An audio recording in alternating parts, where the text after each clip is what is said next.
Okay, shifting gear now to our one of our new favorite features, Yaadi Abroad. They say wherever you are in the world, you can find a Jamaican. You're listening to Yaadies Abroad on Beyond the Headlines, highlighting Jamaican greatness across the world.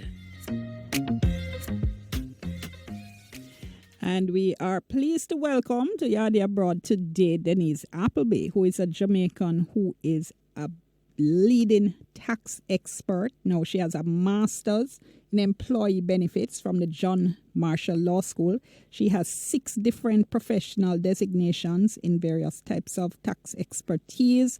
She is quoted regularly by news media in the U.S. She has been on CNBC, she's been on Fox, she's been quoted in the Wall Street Journal, and her firm, Appleby Consulting, is well regarded for its expertise in tax matters. Denise, thank you so much for talking to us on Radio Jamaica. Thanks for having me. Oh, it's awesome to have you. So let me ask you, first of all, to explain for us, as if we're 5, what it is you do. In America, we have certain tax-deferred accounts where Americans add savings with the intent of financing their retirement. And because the laws are complex, people make mistakes that cause them to lose some of those savings. Right now, Dion, there's this case where a taxpayer owes the IRS $8.5 million because they made a mistake with their 401k account on their IRA. Wow. Those are the names that apply to these accounts. So what I do and what I've become known for is if you want to understand how the tax laws work, because they're written in legalese, you're an attorney, so you know that. If you want it in plain English, then you come to me. If you want to make sure that you don't make a mistake, you come to me. And if you already made a mistake and you want it to be fixed, then I'm the person to fix it. And whether you're a financial advisor, a CPA, or an attorney, then you come to me. And I also teach them. I do classes, I do speaking engagements. So that's it in a nutshell.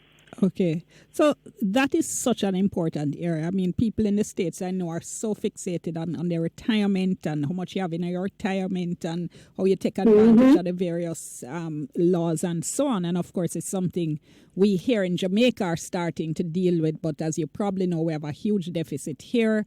The estimate is that it's something like only 1 in 5 people in Jamaica have a pension. So that's a whole nother story.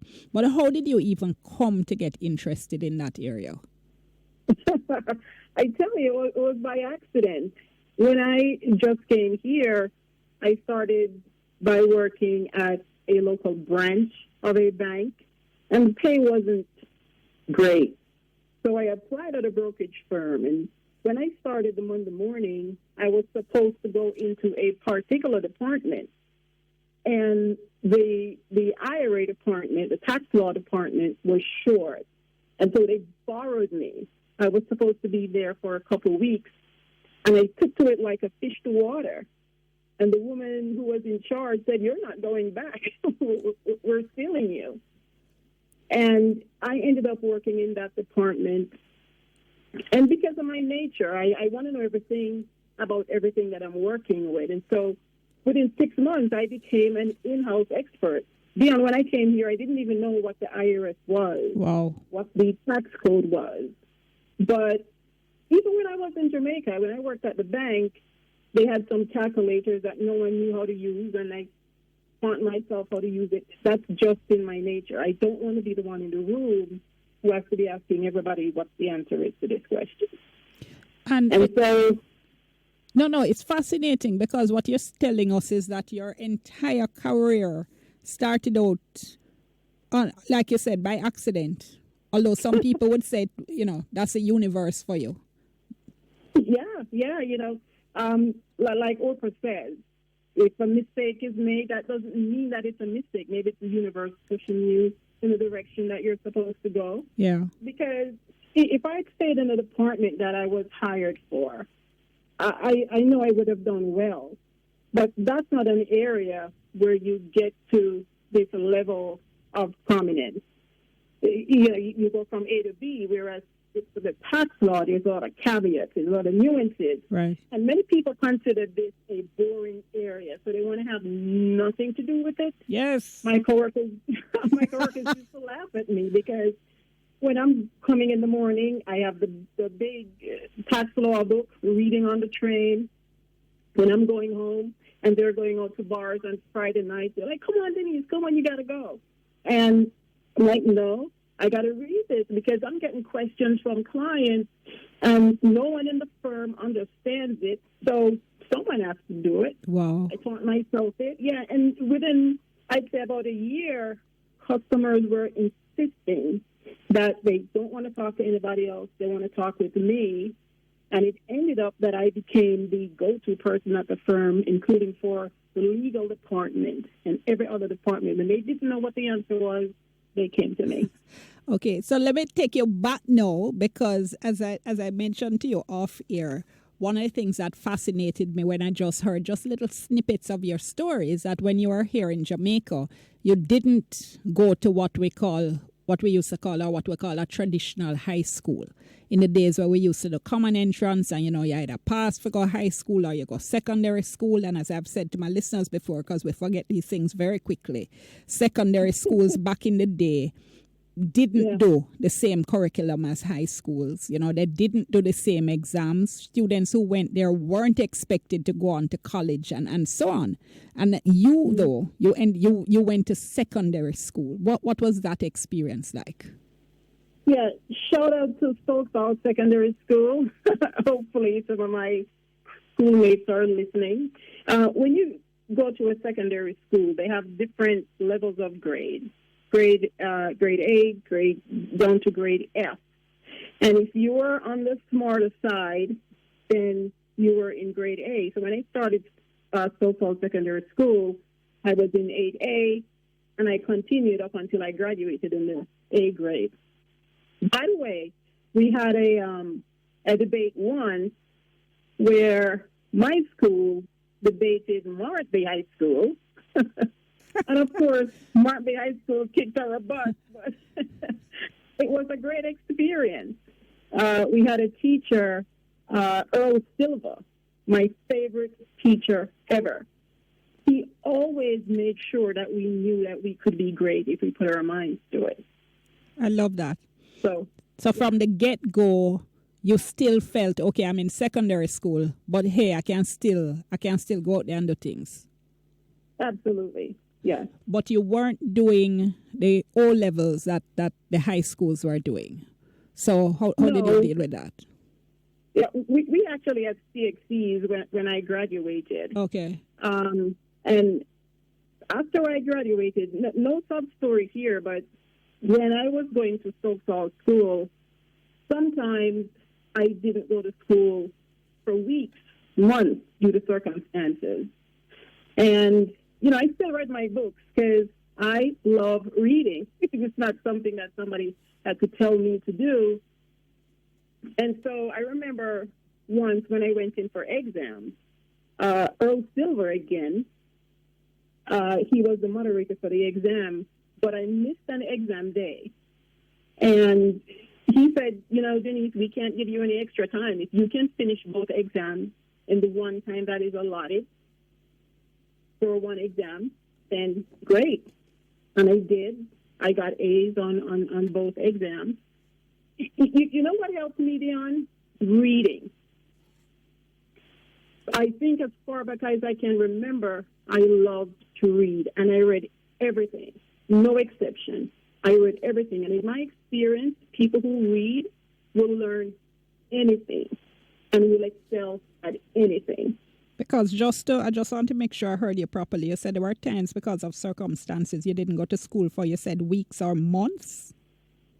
Weeks and months, yeah. So for but most... I caught up when I get back. When I got back. Even the way you said that so casually, because again, for a lot of children, that would have been absolutely devastating to their education. But in the meantime, you were keeping up by reading, is that it? Keeping up by reading. I must admit, though, mathematics was a challenge for me. So usually when I get back, math is a subject that you have to build on. And if you miss the first two classes, then it's really hard to catch up. And that was a struggle for me then. Don't tell anyone I said it, because I'm in a field that's finance related. I still hate math. Really? I hate math. If I have to go back to school, as long as math is not involved, I'm good. Okay, so you left Stokesall with which subjects? How many subjects? I left Stokesall with 3 subjects, and then I put myself through evening classes at Mart Bay High School, where I took some O-level subjects. I don't remember how many O-levels I got. But when I started working at the bank in Just before Bay, you reach the bank, was it your idea to go evening classes, or was it Mr. Silva or another teacher who said, "Okay, you need to supplement your education a little bit"? Yeah, it was actually my idea. Okay. I grew up in Prospect District, and usually you're driven by your surroundings, right? I grew up in Prospect District, where I think my generation, probably the first one who said, listen, we have to go on to the next level and go to high school or secondary school. People before that didn't. You know, they probably finish, what you call that at that time, middle school. But Okay. most people didn't go to high school. Primary school. Okay. Yeah. I was part of the first generation. There were probably a couple people before us who went to high school, but most people didn't. But I don't know. I just felt that hunger to learn about stuff. And I think, again, that comes from my love of reading. I knew I didn't want to be certain things. When I was a child, I knew that there were certain career paths that I didn't want to do. My mom, she was abroad at the time, but even when she was in Jamaica, she did what you call days work, where you go to people's houses and you Right. eat. So did all my aunts. Hold that thought for one moment, Denise. Let's just take the break. You're listening to Yaadies Abroad. We're talking to Denise Appleby. She's telling us her amazing story from being in difficult circumstances in Jamaica to now being a leading tax expert in the United States. We're back in a moment. We'll soon come. Thank you so much for staying with us. You're listening to Beyond the Headlines. This is Radio Jamaica 94 FM. I'm Dion Jackson Miller. We're talking to Jamaican Denise Appleby. She's a tax expert in the United States. She's been talking to us about her story coming from a situation in Jamaica. She had challenges, didn't go to school sometimes for weeks at a time, and she had got to the point, she was telling us, where she left school with 3 subjects and then went to evening classes to do some more. Remember our WhatsApp line, it's 876-553-5908, 876-553-5908. Give us your first name, give us your general location. One listener says, this is just such an inspiring story. I'm so glad she overcame the major flaws in our educational system. May God continue to prosper her. I kind of glossed over Denise telling us how she do 2 exams in the space of the time for one and get A's in the 2 of them. I'm just saying. So, all right, so you're telling us about evening class and that it was your idea because you had this hunger for knowledge. How did you pay for that, though? Were you working and going to class? Yeah, I was working at the time. Okay. And my mom lived abroad. She was living in Canada at the time, so whatever she could afford, she sent to us. But for every paycheck that I got, I made sure that I paid for my classes. Okay. All right. So you did your evening classes, you got some additional subjects, and then what? And then I started attending, I forgot the name of the college. I think it was IMP or some other one. It might be CAS now. But I started going to that class. I would leave work in the evening and go to that class. And the objective was to get an undergraduate degree. Now, here's the surprising thing. Shout out to my friend Beverly Kane. I remember her telling me, Denise, you've inspired us to go beyond what is the ordinary. You know, and Beverly's somebody that I admire, so that meant a lot to me. But when I came here to the United States, I was prepared to start over. And I was very happy that they accepted my subject, so it took me a much shorter period to finish my undergraduate degree here than I thought it would have. Okay, so you went up at what age? I was I went up. How old was I? I think I was about 32. I had my twin sons at the time. Okay, so you weren't a teenager just out of school then? No, I wasn't a teenager. I was working. I had my kids. When I came here, I expected, again, to start at the bottom, which is something that, you know, I want to tell my Jamaican friends, don't listen to what people are saying.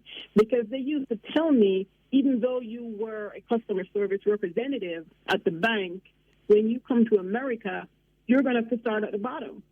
But the Jamaican people ordinarily are much more driven and adapt to things much quicker. And so when I applied at the bank expecting to get a teller position, the manager looked at my resume and said, "You are who we've been waiting for. You're going to be a customer service representative." Wow. So, yeah, when you come here, apply for the job that you think you're not quite qualified yet, but you know that you can do.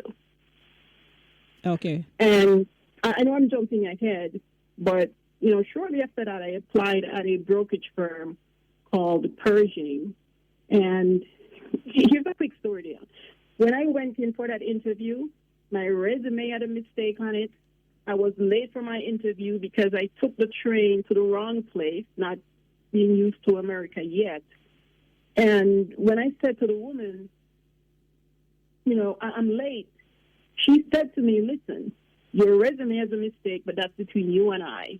You're late, that's between you and I." And that woman hired me. You know that expression that says, "What is for you can't be unto you"? Yes, one of my favorite Jamaican proverbs, yes. Yeah. So do you figure that job was for you? It was for me, and that's the one that started me on the path that I am now. That's the one that they hired me for what was called the ACAT Transfer Department, but I ended up being hired in the IRA Tax Law Department. Tell me something though. When you went to the States, did you have a particular career objective in mind, or was it just, boy, let me go and make life kind of thing? It was, well, let me go on and make life. I figured I have the banking experience. I'll start in the bank. And I didn't quite like the experience at the bank. And so I started scoring in the newspaper for jobs. When I saw that one, first one I applied for, the one I got. And when I started working at that job, people kept asking me, "Who referred you? Who referred you?" Because apparently you had to know someone to get a job. And I just applied and got it. Wow. Wow. So even the job you applied for, I mean, again, brokerage house would look perhaps a little intimidating to a lot of people because, you know, the whole idea of stocks and the investing world and all that kind of world sounds so complex. So how come it didn't intimidate you? I guess I'm not easily intimidated, or, you know, my thing is I'll go after it, and when I get there, I worry about it. And that's one of the reasons why I speak, because ordinarily you see me in a crowd, I'm sitting in the corner, I don't want to talk to anybody. People say that means I'm an introvert. I just like to be by myself. I don't like to talk to people. And I'm talking to you now, which is very strange. But one of my primary jobs is public speaking. And when I get there, I sit in the corner. I don't talk to anyone until I'm ready to get on stage.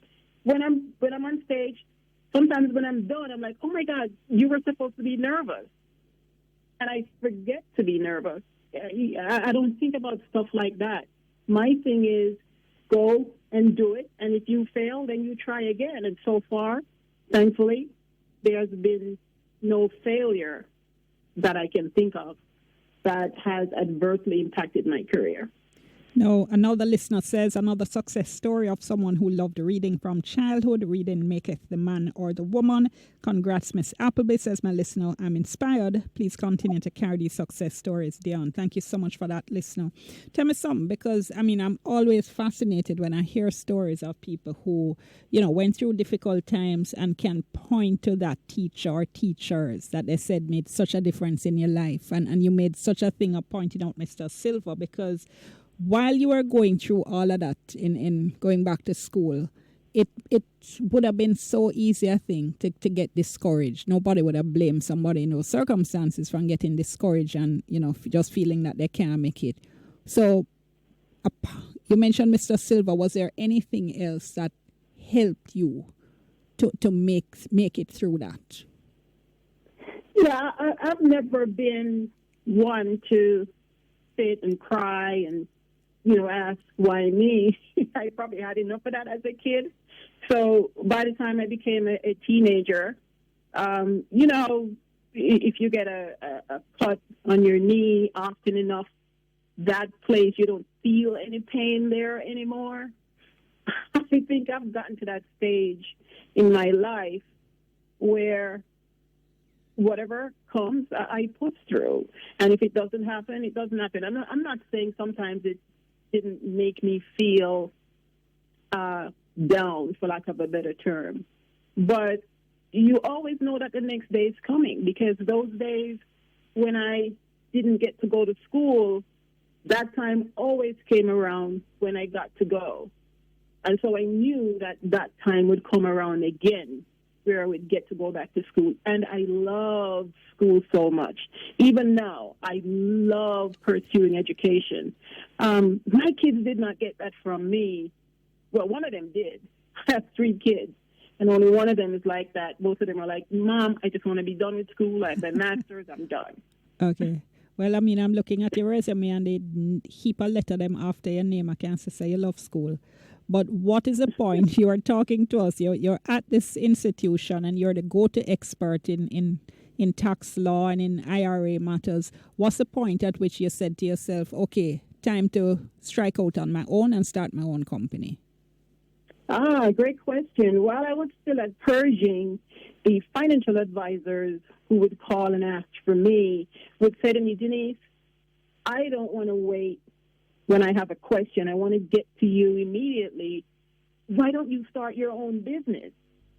And I'm looking at people now thinking about starting their own business, and the checks and balances that they're doing. I'm like, I must have been crazy, because one day I just decided I'm going to start my own business. I handed in my resignation. I registered my business. And, you know, I hung up my shingle, so to speak. I called a few financial advisors. One of my good friends, Ed Slott, he gave me some speaking engagements. You know who was my first client when I started my business? Who? My employer. Really? Brokerage firm. Yeah. They were my first client, which I didn't think of as anything. But now people say to me, do you know how significant that is, that you tell an employer, hey, I'm quitting, I'm going to start my own firm, and they say to you, well, we want to be your first client. Wow. Tell me the moment, was there a specific moment you can remember when you looked, you kind of took stock of where you were, what you'd achieved, and said, boy, Denise, yeah, man, you make it. You've made it. I've made it. You know, I was talking to a friend of mine recently, you know, and I said to him, I can't believe that America is so big, and there is like a handful of top experts in tax laws that govern estate and retirement plan. I would say there's probably about 10. And I mean that, like, who am I? Wow. You know, sometimes I pinch myself and then I just get up and move on, because, you know, if I think part of it, Dion, is I did not set out saying this is what I'm going for. I did not. I just love learning. I loved reading. I really liked my job. And people say, why are you working so many hours? I love my job. It's fun for me. I understand other people don't feel it about their jobs. But as I sit here and I look at the stuff that I have to look at and do the work that I do, it gives me pleasure. And that's probably part of it. All right. But I never started out saying, I want to be successful. I want to do this. I want to do that. I want to be great. No, I just, from day to day, try to learn stuff and try to teach people the stuff that I learn. And I think that is a significant part of it. I'm going to leave it there, but thank you so much. What a fascinating story. Another listener is messaging and saying, I am so inspired by Miss Appleby. And me too, listener. Me too. Denise, thank you so much. It's been a great pleasure. Thank you. I appreciate it. Thanks for having me on. All right. Denise Appleby talking to us there, a Jamaican, one of the leading tax experts now in the United States in our Yaadies Abroad series. That was Yaadies Abroad on Beyond the Headlines, highlighting Jamaican greatness across the world. All right, time for sports. Okay, shifting gear now to one of our new favorite features, Yaadies Abroad. A Jamaican.